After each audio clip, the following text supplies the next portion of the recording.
Halo teman-teman, pernahkah kamu membayangkan tinggal di negara di mana setiap warga negaranya mendapatkan pendidikan gratis, layanan kesehatan berkualitas, dan jaminan hari tua tanpa memandang status ekonomi? Itulah gambaran sistem negara kesejahteraan atau welfare state. Dan dua negara yang sering dijadikan contoh suksesnya adalah Norwegia dan Swedia. Dalam administrasi publik, kedua negara ini menjalankan sistem pemerintah yang aktif menjamin kesejahteraan rakyatnya. Pemerintah tidak hanya berfungsi sebagai regulator, tapi juga pelaksana layanan sosial secara langsung seperti perlindungan sosial, tunjangan pengangguran, hingga subsidi keluarga. Lalu, apa yang membedakan Norwegia dan Swedia dalam hal ini? Itulah yang akan kita bahas bersama.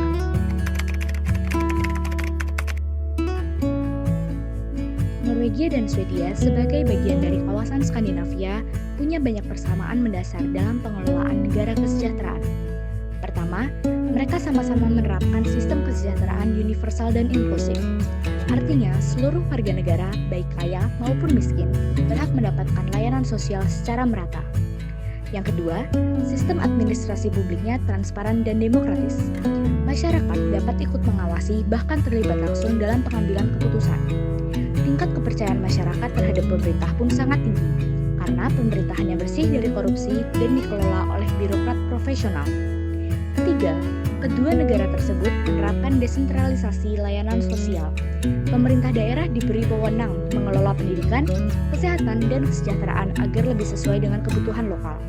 Dan terakhir, pendanaan utama program sosial di kedua negara berasal dari pajak progresif, di mana warga negara dengan penghasilan lebih tinggi membayar pajak yang lebih besar. Namun menariknya, masyarakat tidak merasa terbebani karena mereka benar-benar merasakan manfaat nyata dari sistem yang ada. Walaupun Norwegia dan Swedia memiliki prinsip yang sama, tetapi Norwegia dan Swedia ternyata menggunakan pendekatan berbeda dalam menjalankan welfare state. Norwegia mengandalkan kekayaan alam, terutama minyak dan gas bumi. Pendapatannya dikelola dalam sebuah dana abadi bernama Government's Pension Fund Global, yang digunakan untuk mendanai layanan sosial dalam jangka panjang. Sistem Norwegia ini cenderung terpusat dengan pengambilan kebijakan yang dilakukan oleh pemerintah pusat dan dijalankan oleh birokrasi yang kuat dan netral. Sementara itu, Swedia tidak memiliki sumber daya alam sebesar Norwegia. Sebagai gantinya, Swedia memaksimalkan diversifikasi ekonomi dan sistem pajak progresif, disertai desentralisasi tata kelola. Pemerintah lokal di Swedia sangat berperan aktif dalam penyediaan layanan publik, sehingga lebih responsif terhadap kebutuhan masyarakat setempat. Swedia juga menonjolkan partisipasi masyarakat dalam perumusan dan evaluasi kebijakan yang menjadikannya lebih adaptif dan inklusif. Dengan pendekatan ini, Swedia berhasil menjaga keseimbangan antara efisiensi ekonomi dan keadilan sosial, tanpa harus bergantung pada sumber daya alam.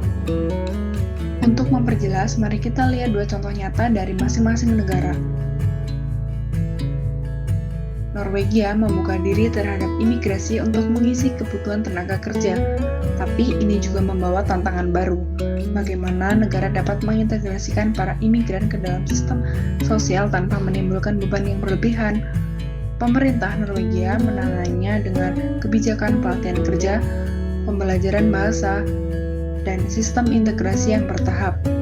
Mereka berusaha menyeimbangkan manfaat ekonomi dari imigrasi dengan stabilitas sosial. Sementara itu, Swedia menempatkan lebih dari separuh pendapatan negaranya untuk mendanai kesejahteraan sosial.